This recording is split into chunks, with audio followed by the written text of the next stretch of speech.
My name is Kara Hart, and I represent Connecticut on the board of the Association of Educational Purchasing Agencies. So AEPA is a purchasing cooperative with representatives from educational service agencies in 31 states that serve on the board of AEPA. We collectively go out to bid on behalf of the schools in those 31 states, and then we extend our contracts to schools, municipalities, and nonprofits in all 50 states. By bidding together, we can alleviate the burden of our customers having to go out to bid themselves. And by aggregating all of the purchase power and potential spend, we can lock in savings based on volume. We currently have over 80 competitively bid and awarded vendor partners in 32 categories, and the list grows every year. We have anything from turf tracks and courts to school instructional supplies, maintenance and custodial supplies, cybersecurity, and more. This year, we're celebrating our 25th anniversary, and we've seen a lot of growth in the number of vendors and members and sales over those 25 years.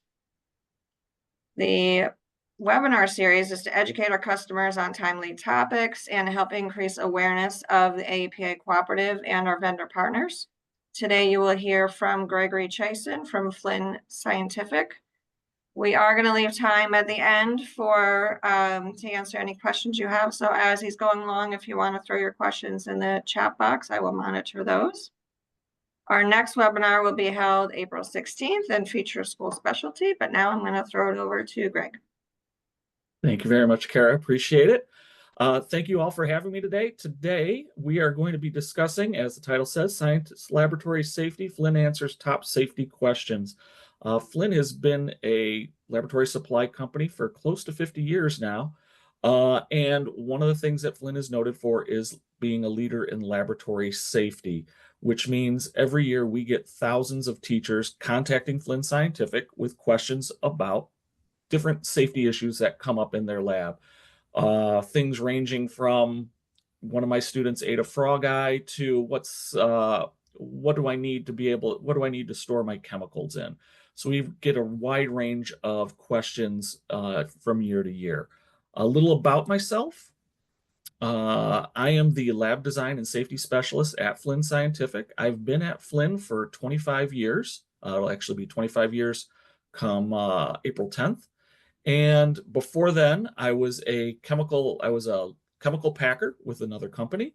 And I was also a spill team member and then eventually spill team leader before I left. Fun note about being on a spill team, it's really fun putting the hazmat suit on the first time, something that holds your body heat in. However, the sixth time I put one on, it becomes quite a chore. It's not something that's very pleasant. Last but not least, I was also a high school teacher prior to those other jobs. So I have quite the wide range of experience between not only knowing what happens in the classroom, but also the safety in regards to chemicals and in laboratory safety in general. All right, so we have a lot to cover today, even though we're only going to cover our top three. So some of the common safety questions that we get, we get a wide range of questions like how many students should I have in my class? So-and-so ate something or we were exposed to something. But the top three that we get year in, year out, which I can guarantee we will get at least 10 to 15 times this year, we'll get questions, questions about these three topics coming up. The first one is laboratory ventilation. The next one is eye washes and body showers.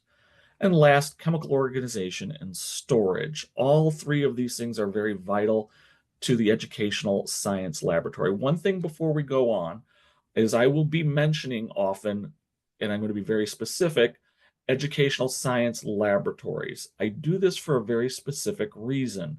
When you talk with administrators and sometimes with architects, they will refer to your room as a science classroom. They do this very purposefully because the rules and regulations that govern a classroom are different than those that govern laboratories.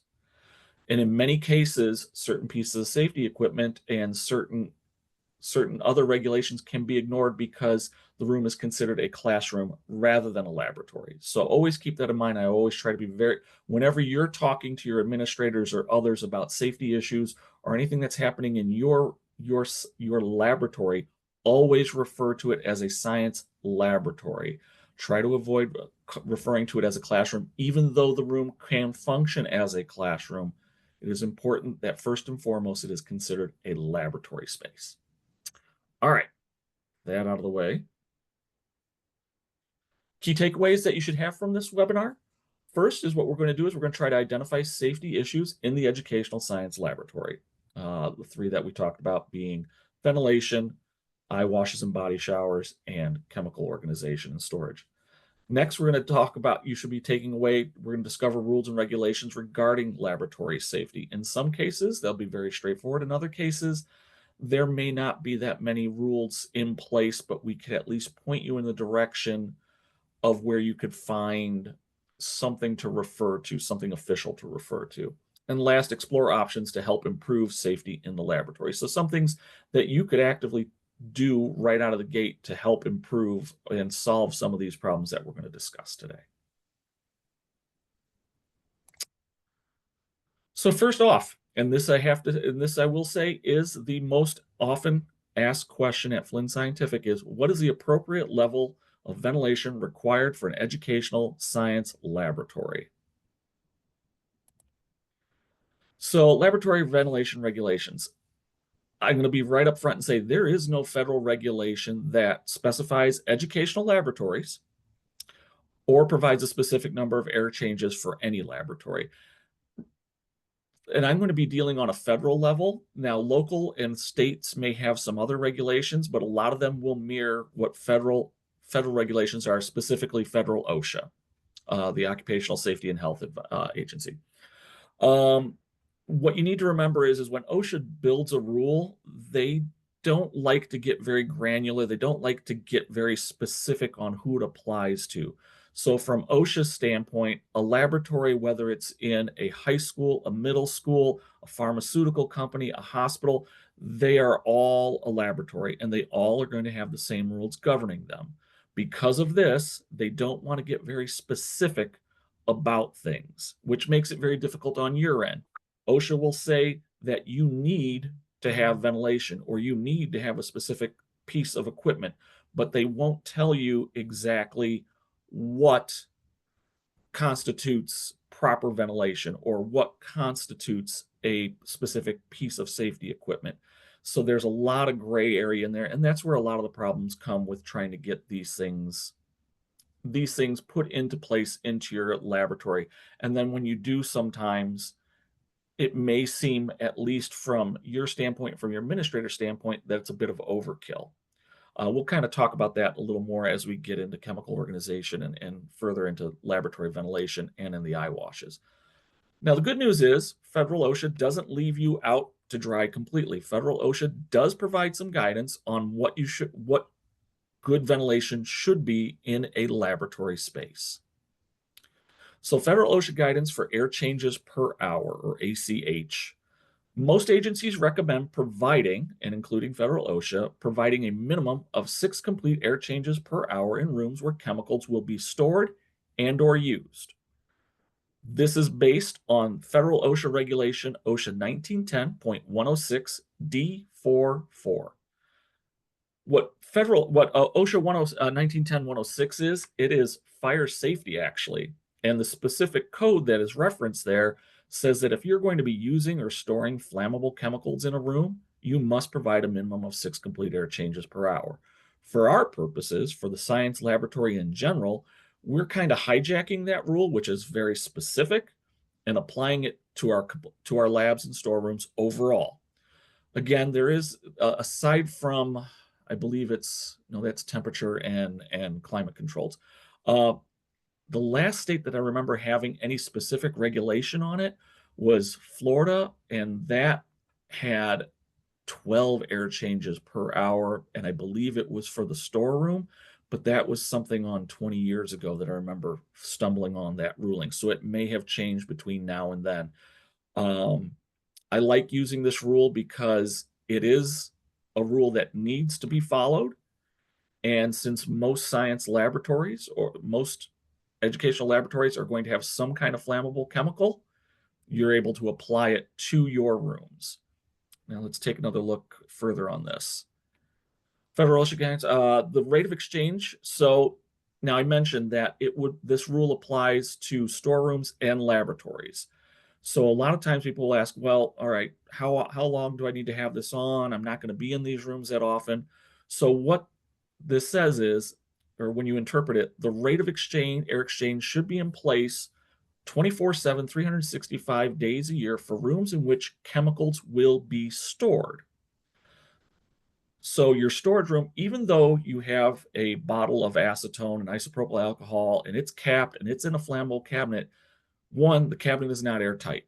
Two, fumes could still get out of it. So we still want to be able to provide, and the chemicals will always be present. It doesn't matter whether you're present or not, or if somebody else will be, it's that the chemicals will be there. Additionally, the reason why we want the ventilation running is, and some of you may know this, let's say you go away for the summer and then you come back to your school, before the kids come back and you're getting everything organized, you walk in the chemical storeroom and you get overwhelmed by the smells and vapors of the chemicals that are in there because they've turned off the HVAC system for the summer to save money. The chemicals are always there. They're going to need that ventilation. Again, 1910-106 is fire safety. Basically, it was put in place to make sure that flammable vapors will never build up to a certain level that they could ignite because of a light switch being thrown or something along those lines, a spark being struck. Is that likely that's going to happen with the amount of flammable chemicals that you're storing? No, but again, OSHA doesn't differentiate. They just put the rule in place and ask that it be followed. So for storerooms, that ventilation should be running all the time and exhausting directly to the outdoors. You don't want it running through your HVAC system. So that way the English room next to you and then the math room down the hall from that are getting those trace vapors as it gets pulled through the system and exhausted out of the building. Second, this rate of exchange will be on demand. So the minimum of 6 air changes per hour will be on demand in the laboratory when using chemicals that will require ventilation. This is going to take a little bit of judgment on your part and also reading the SDS of the specific chemicals that you're going to be using. What this means is if you're working with solids and just measuring, let's say, sodium chloride, and doing some density things along those lines, you're using chemicals that are not creating harsh vapors or toxic smells or things along those lines. You might not have the ventilation on. In fact, depending on how strong the fan is, you may not want them on because of the powders that you're using are very light and could get airborne very easily. So again, use your judgment, and again, use the SDS for guidance to determine if you need to turn that ventilation on while you're working with the chemicals in your room. But when you do have that ventilation running, it should be at a minimum of 6 air changes per hour. This is also a good reason not to store your chemicals on a permanent basis within your laboratory. Because if we do that, that means that ventilation has to be running 24/7 in our classroom because the chemicals are always there. The amount of cubic volume that your classroom is compared to your storeroom is much greater. Storerooms have a tendency to be relatively small with lower ceilings, so therefore we don't have a whole lot of cubic volume of air that we're going to be exhausting out. A classroom is a different story. You're talking somewhere on, if it's done properly with a class of 24, should be around 1,200 square feet, and then add in maybe anywhere from 8 to 9 foot ceilings. That's a lot of cubic volume that's being conditioned air that's being thrown out all the time. So again, if just another reason to find a separate room or closet or someplace to store your chemicals, so that way you could keep them ventilated much easier and less expensive than storing them in your classroom. All right. So another question we get when we talk about ventilation for rooms is, are fume hoods a good source of ventilation for a laboratory? The quick answer is no. While a fume hood does draw air, and it draws a significant amount of air from the room it is located in, a fume hood is not designed to exhaust the room. A fume hood is designed to contain exhaust vapors that are generated by the materials that are inside the hood. Additionally, they're designed to protect you from being exposed from those things. If I'm working at the fume hood and students are working behind me, I'm actually pulling air and vapors through my breathing zone to get into the fume hood and out. And again, additionally, could it be used in a pinch? I would never recommend it be done so, but I will say there are many architects and other people that try to use the fume hood which means you're running the fume hood constantly while you're working in the room with your chemicals, not inside the hood. It's just not good practice. And it just is not using the fume hood in the way in which it was intended. So we said in the beginning that we're also going to give you some ideas on how you can find solutions to this ventilation problem. So how can we get ventilation needed to protect you and your students from chemical exposure? Well, we like to give options at Flinn Scientific. And in this case, we have three options that we give you. I like to call them, Larry Flynn used to call it the Yugo, the Cadillac, and the Lexus options. I call them the bronze, silver, and gold standard.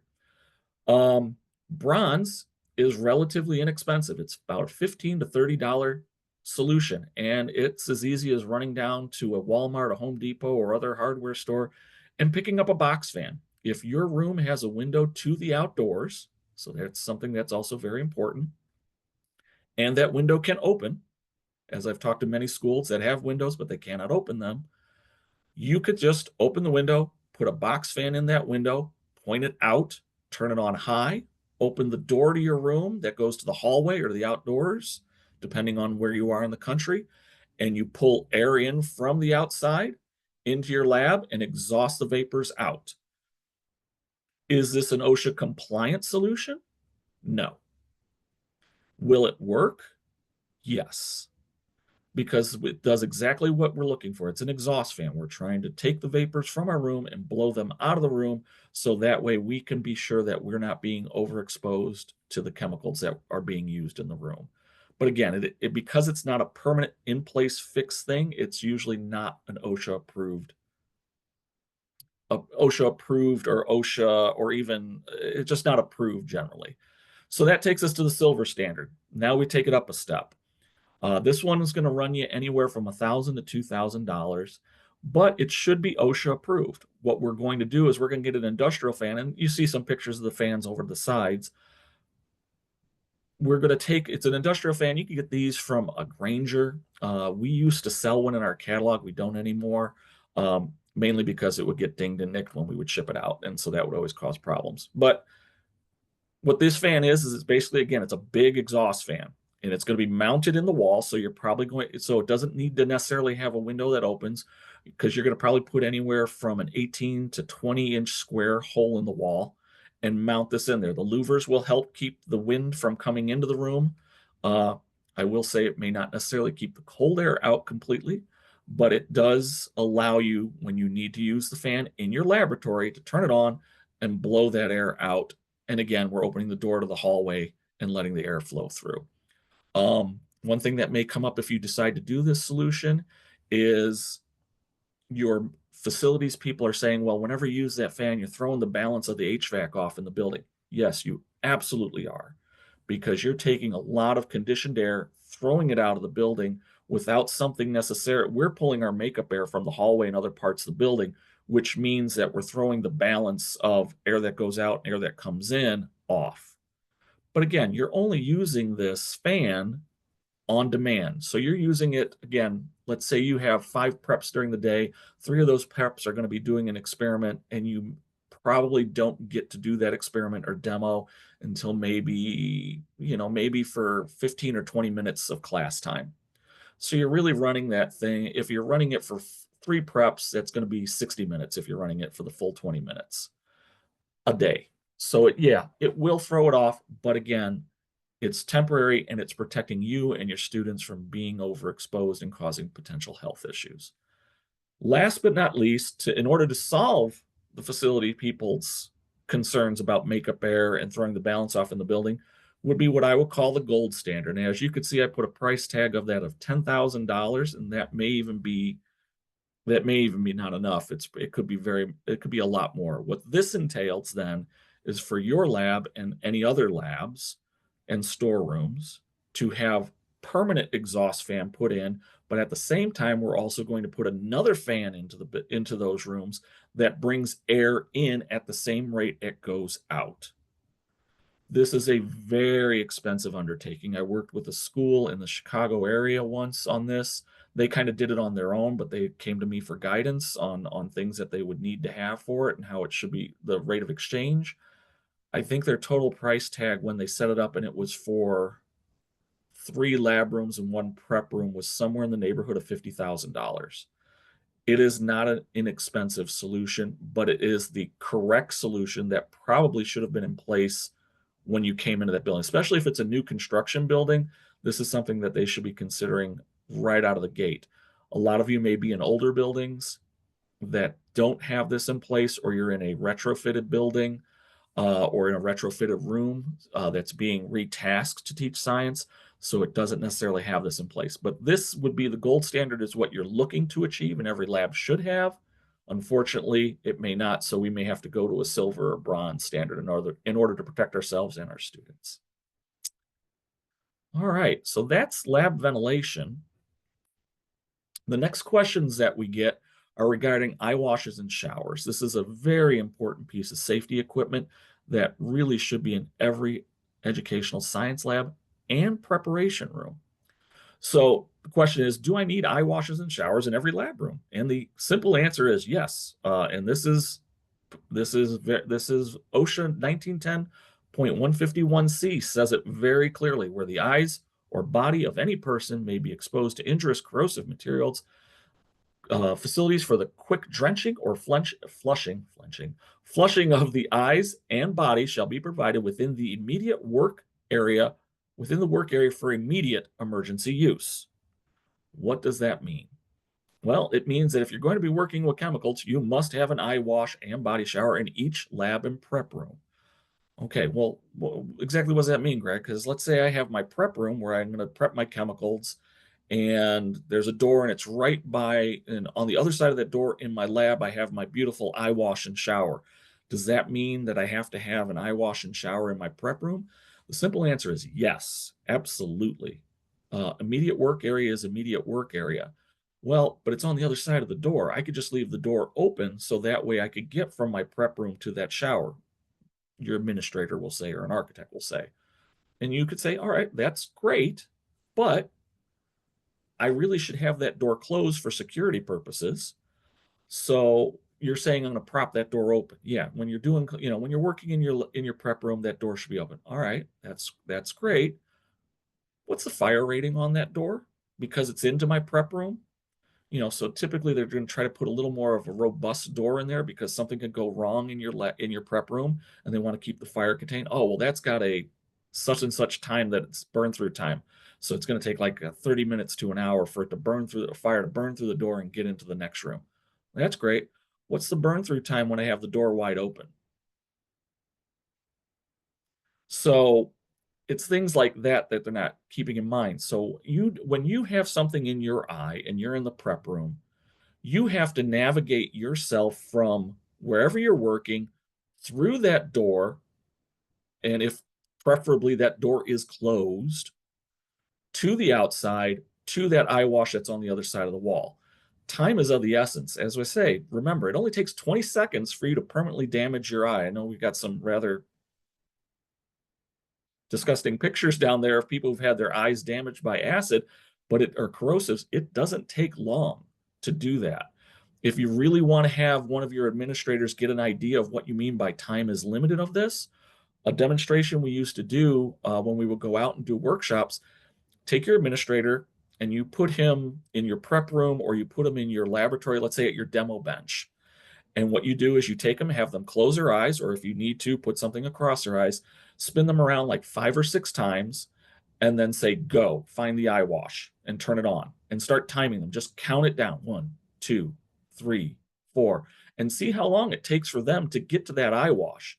And when you get to the 20-second mark, tell them, we don't know if you're going to be able to use your eyes again. So it's very important to have those things within the laboratory room, not just for yourself, but for the students. I will say you, the teacher, are probably going to be more likely to use that because you're going to be using it for demos. You're going to be using it when you're working with students. You're going to be using it when you're prepping materials before or after class. So you're the one who needs that more than anybody else. But the students, they're going to do things that you don't expect or things that will go sideways, and you need to have that there because, quite frankly, if you want to put it in dollars and cents to them, what's the cost of one eye of a student? And that's what we really kind of, unfortunately, that's what we kind of have to look at is that one eye from a student could be the cost of a middle school.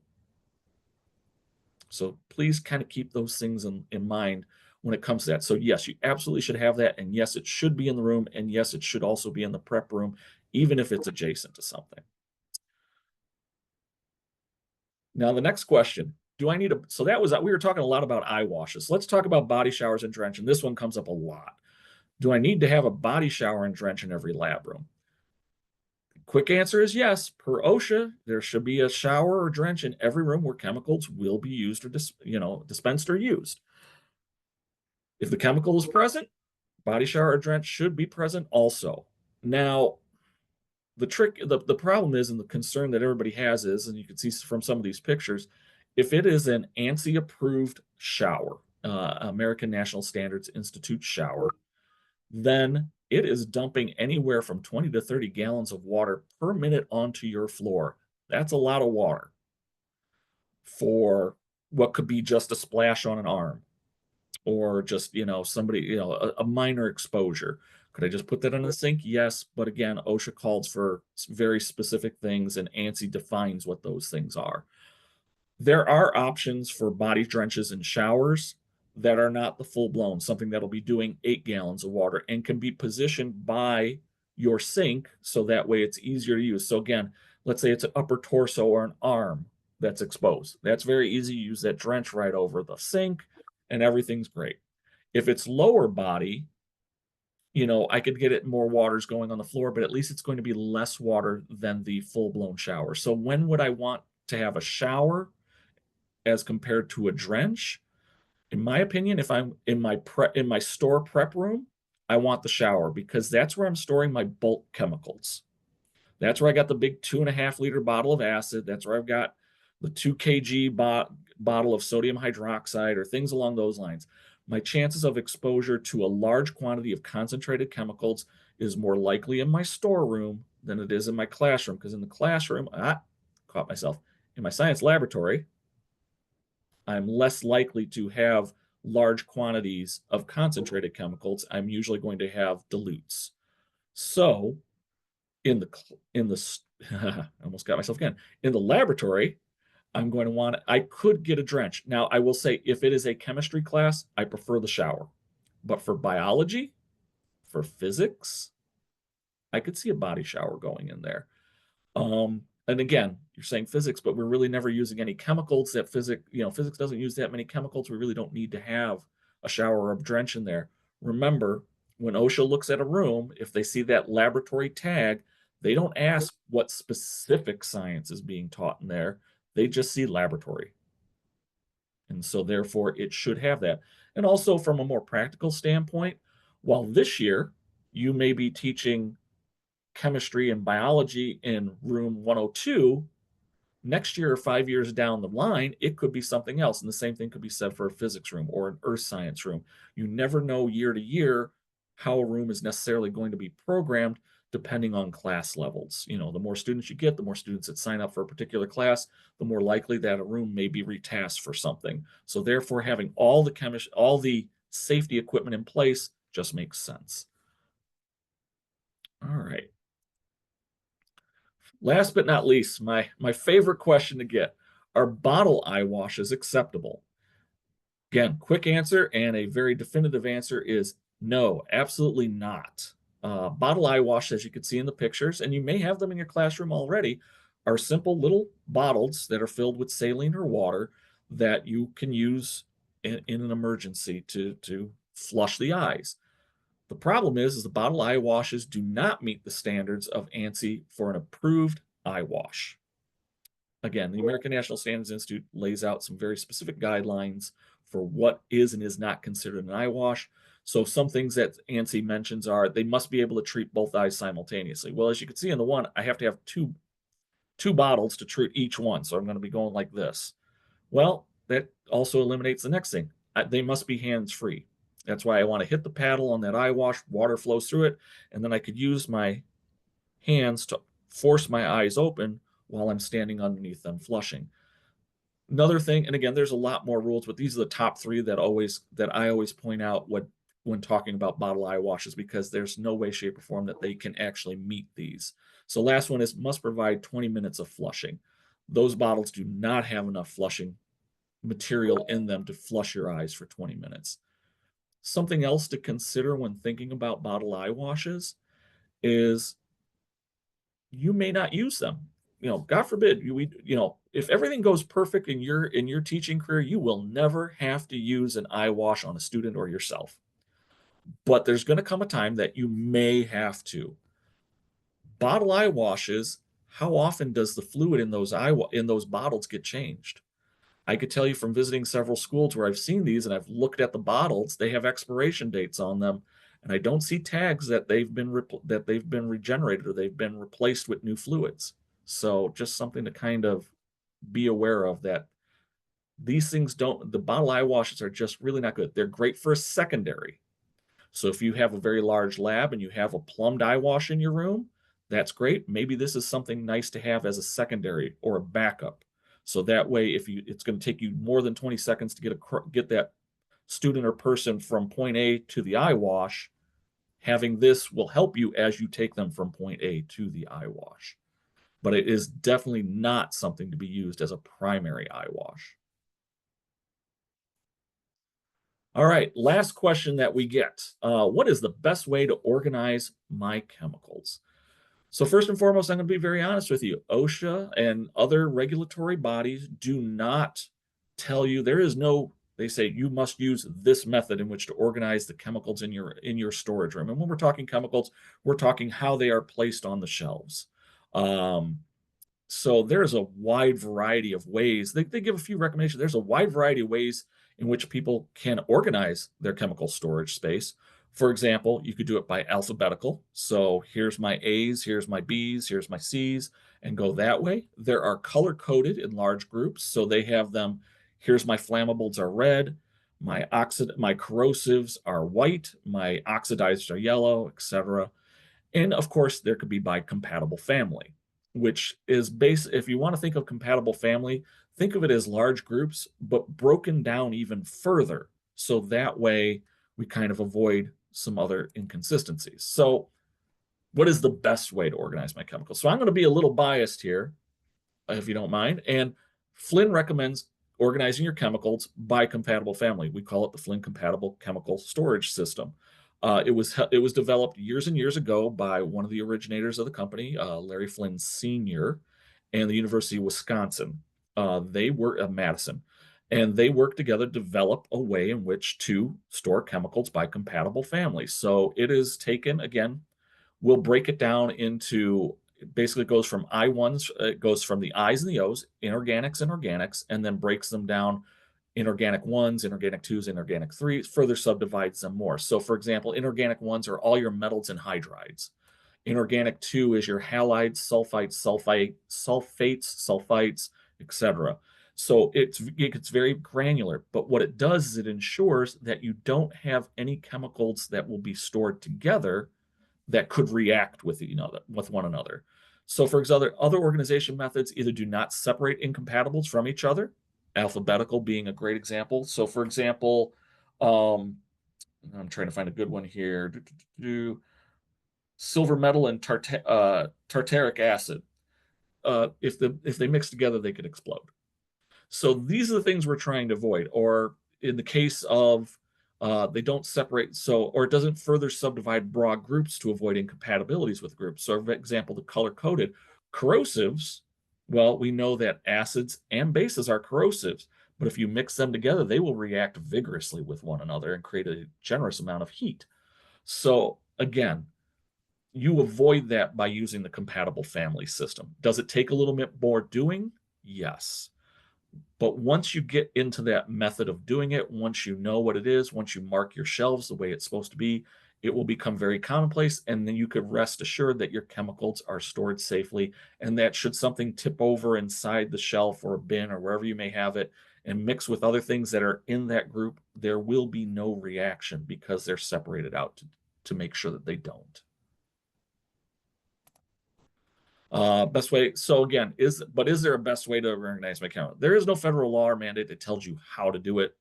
But as I just mentioned, the way the Flinn compatible system, or just the compatible family system, is one that is recognized by many states and provinces in Canada as being the way in which they would like you to store your chemicals. Additionally, NIOSH and the CDC, and you'll notice there's a link there to the NIOSH guide for school chemistry laboratory safety. While they talk about other things, the one that they actually show as an example is the compatible family system.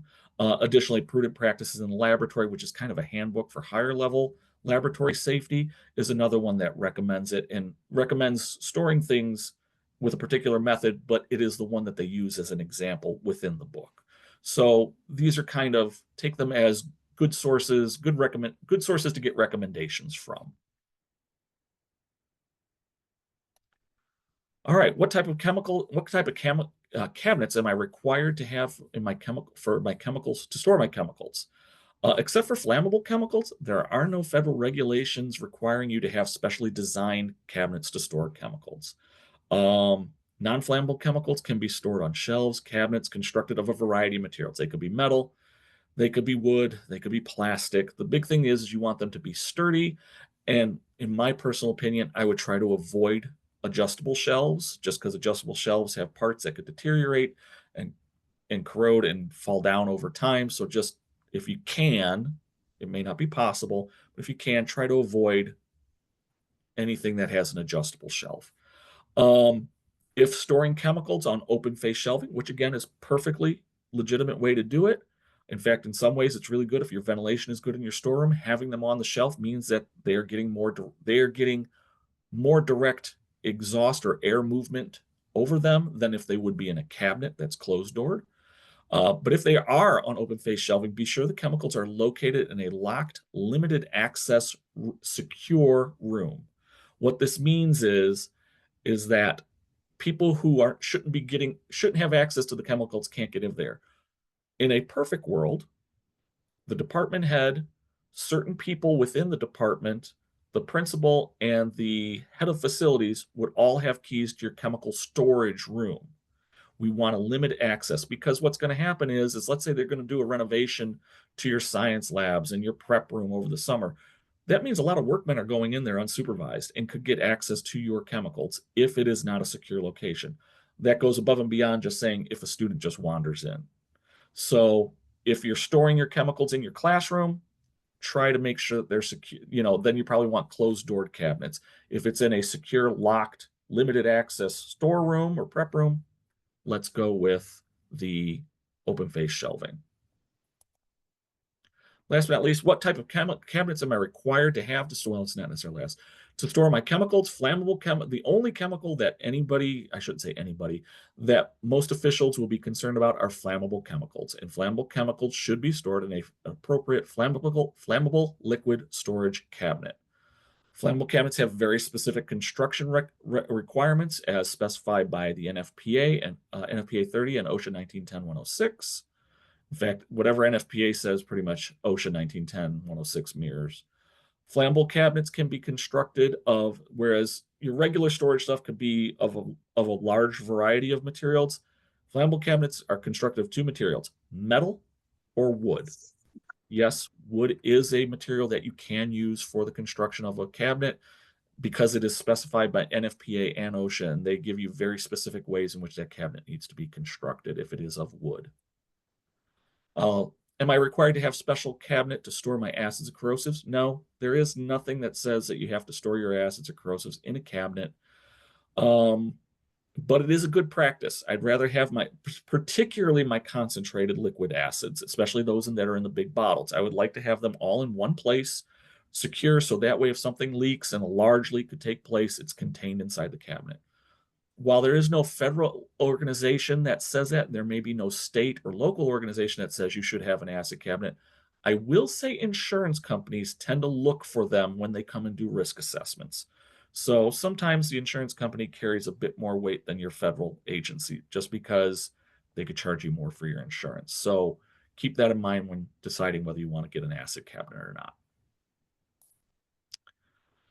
And we have a bonus giveaway. All attendees for today's workshop will be receiving a 1-year subscription to the Chemventory program at no charge from Flinn Scientific. So that's something, it's a great program to help you organize your chemicals. So I went a little over time, which for me is really pretty good. Are there any questions out there? We covered a lot of stuff. I talk really fast, and I'm Italian, so sometimes I gesture a lot, but I didn't pull my camera out to distract anybody from it.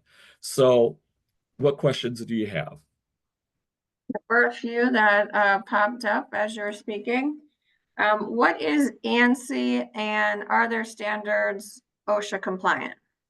Sure. So ANSI, I mentioned before, is the American National Standards Institute. Remember earlier on, I said that OSHA says, OSHA 19, we'll go with eye washes specifically. OSHA 1910-151C says, hey, you have to have an eye wash for doing this, that, and the other thing. But notice it doesn't specify what it is. So that gave rise to bottle eye washes, to other types of eye wash, fixture mounted eye wash, all these same things. So finally, someone said, when you look at some of these things, someone says, well, hey, what is an OSHA? You know, can you give us more specifics on what is a specific thing that OSHA is looking for an eye wash? That's where American National Standards Institute comes in. They specify exactly what an eye wash should be or how something should be constructed or whatever. They develop the standards for it. OSHA then adopts them. So sometimes there's a little bit of a lag between what ANSI says and what OSHA says. Eventually, ANSI and OSHA standards will be the same, but depending on when they update things, there's a little bit of a lag. So the best way to think of it is when you're looking for an eye wash for your lab, make sure it's ANSI approved. That means it will also be accepted by OSHA. If it is not ANSI approved, it may not necessarily meet the requirements for an OSHA X, Y, or Z, in this case, eye wash or body shower. Which is better, a traditional fume hood or a ductless fume hood? So we talked about fume hoods a little bit, just about pulling air in, but there are some things that come up. So the traditional fume hood and ductless fume hood. And had you been asking me this question, say 20 something years ago when I first started, I would have been very adamant in saying a traditional ducted to the outside fume hood is the best way to go. Technology and things have changed. So what's the difference between the two as quickly as I can? Traditional fume hood, again, I throw a switch which turns the fan on, which starts pulling air from my room. I put my chemicals in and I'm done. But I am taking an awful lot of conditioned air out of my room, so there's a high energy cost to it. Additionally, to put a ducted fume hood in place costs an awful lot because I have to run ductwork from the fume hood to the outside. And that could be, if I'm on the first floor of a 3-story building, that could be really expensive to do. It could almost be more or double or triple the cost of the actual fume hood that I want. So that becomes very prohibitive to get a fume hood, which is a vital safety piece of equipment, into that particular lab. Ductless fume hoods, on the other hand, are relatively inexpensive to install. I'm going to be exaggerating a lot. I am not a handy person. I have zero experience in doing anything kind of HVAC installation. I could install a ductless fume hood because it is literally, if you have a counter to put it on, it's put it on the counter, plug it into the wall. I don't have to hardwire it. I do a little programming. I make sure my filter's in place and I'm good to go. Again, I'm greatly exaggerating how easy it is, but I'm not far off. I don't have to duct anything to the outside. I don't have to punch holes in walls and roofs. I'm recirculating the air within the building through the hood, and then the vapors are absorbed in the filters and the air comes back in clean. So it's great from an energy saving standpoint, and it's great from an installation cost standpoint. The problem is with ductless fume hoods is you as the teacher have to be very aware of a couple things when you're using it. One, what chemicals am I using in it? Because I have to make sure the chemicals I'm using in it match the filters that I have in there. Two, I also have to be aware of Have my filters reached saturation? Because if they've reached saturation, they're not absorbing the vapors, and now I'm exposing myself to more concentrated vapors that I'm, trying to contain and filter out inside the ductless hood. So basically what it means is you as the teacher have to be a lot more aware. I hate to say this, the traditional fume hood, for lack of a better term, is idiot proof. Turn it on, and as long as that fan's running, I'm safe. With a ductless hood, I got to think about a few things before I use it. So which one's better is going to be more up to you. Now, I will say there are some locations that you may have to have a ductless hood. I've worked with a couple of museums that have national landmark status. They can't run stacks out their building. They have to use a ductless fume hood. I've also talked to other schools that are in far more multi-story embassy schools that are on the fifth floor of a 20-story building. They're not ducting a fume hood out. They need a ductless hood. So again, ductless hoods, they are a great option, especially if you're looking to save on install, keeping in mind that ductless hoods may be a little more expensive and do have a reoccurring cost for replacing the filters, but they are a very viable option if you need them now. The technology has changed. I feel a lot better about ductless hoods than I did about 20 years ago. I still am going to be the old-fashioned guy. I want the traditional, but you can make up that choice. Okay.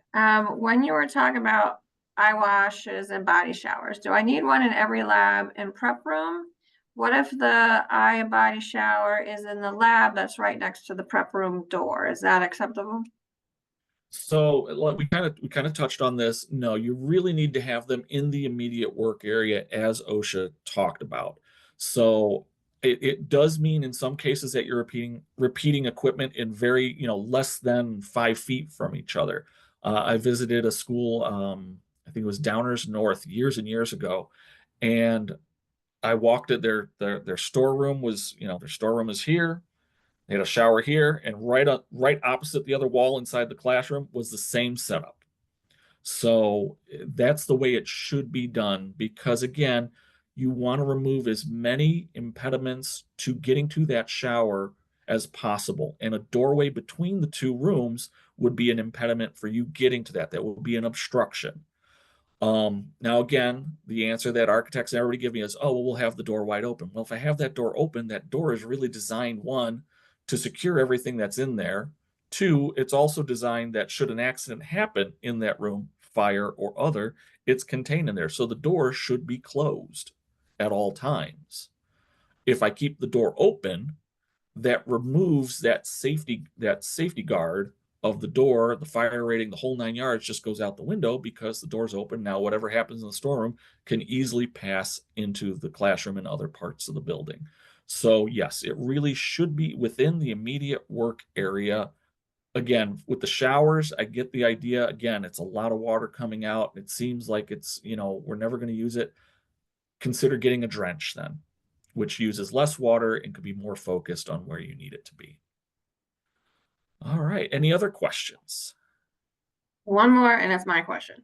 Okay. So you mentioned that attendees will get a free year of Cheminventory. So we'll be in touch with attendees to figure out how to get that to Yes. them. But can you just give a sentence or two about what that is? So the Cheminventory program is a chemical inventorying program. So one of the things that you should be doing is you should be taking an inventory of all the chemicals that you have present in your chemical storeroom. A lot of local municipalities like having a list of chemicals that you have, so that way they know what you have on hand should an emergency break out.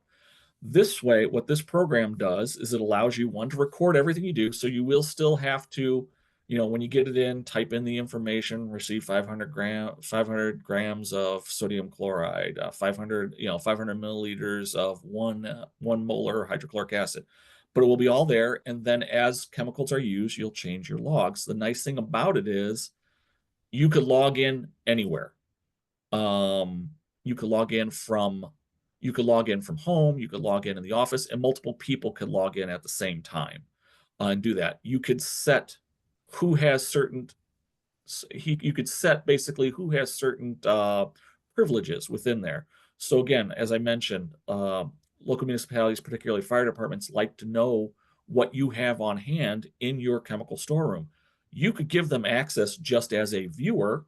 So they could log in at any time and see your chemicals. Additionally, if it's a Flinn chemical that you have, if it's a Flinn chemical, which a lot of them are, and even if you get, whether you get sodium chloride from Flinn or you get sodium chloride from another company, we'll have the SDS for it. You will also have access to printing off SDSs should you need it for that for any chemical that you have in your storage. Finally, if heaven forbid you have a chemical that Flinn does not carry, but you have in your storage area, you can manually add that information into your specific inventory program and it will be there. It's just, you can't automate it. If it's a Flinn chemical, it's easy going to have all the information there, including the SDS.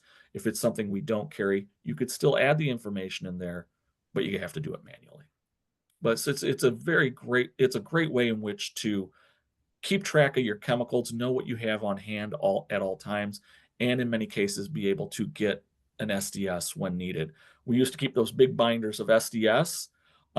As a former spill team member, one of the things that we were trained to do is if we had a person that was overexposed and had to go to the hospital, we were trained to rip out that piece from our folder, which was the only copy we had, and we had to pin it to the victim. So that way, when they arrived in the ER, the person could rip it off and they know exactly what they were exposed to and how they will be able to treat it. Now you can print one up, or at least replace the one that you've ripped out of the binder. So it's just a nice feature to have there. I always like being able to have multiple copies of an SDS if possible. Yeah, that's interesting. So thank you so much. This was great information. We will post this to the AEPA website. And make sure you tune in next month for our next webinar from School Specialty. And thanks so much, Greg. His contact information is there if you have any other questions. And thank you all for attending today. Thanks for having me. It was a pleasure.